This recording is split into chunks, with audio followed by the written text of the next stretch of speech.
পরিবেশকে সুস্থ, স্বচ্ছ ও নির্মল রাখতে ঝাড়ু হাতে নিয়ে স্বচ্ছ ভারত অভিযানে মন্ত্রী সুধাংশু দাস।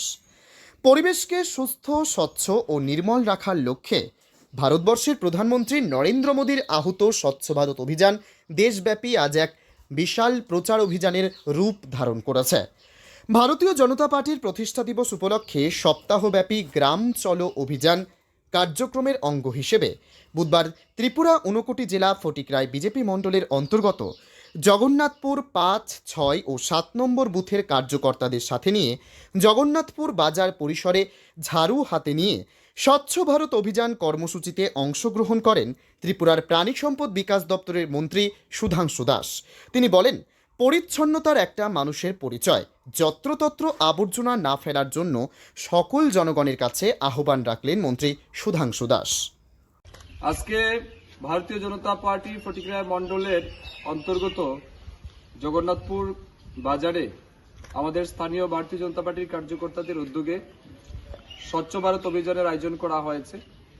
গত 6 এপ্রিল ভারতীয় জনতা পার্টির প্রতিষ্ঠা দিবস আমরা উদযাপন করেছি।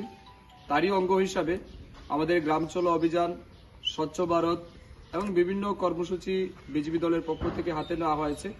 তারই অঙ্গ হিসাবে আজ জগন্নাথপুর বাজারে আমাদের 5 নং বুথ, 6 নং বুথ এবং 7 নং বুথের কার্যকর্তাদের সাথে আমরা স্বচ্ছ ভারত অভিযানে সম্মিলিত হয়েছি।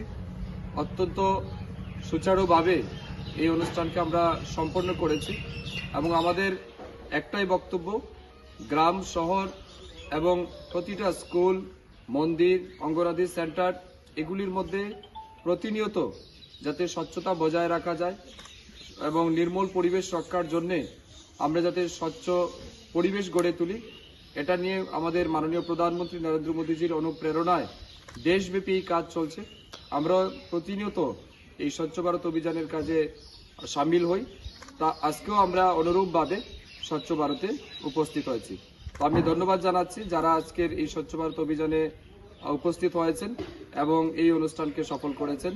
আগামীতে আমাদের যে গ্রাম চলো অভিযান তারও সাথে আমাদের কার্যকর্তারা যুক্ত হবেন, এই প্রত্যাশা আমি রাখছি। ধন্যবাদ।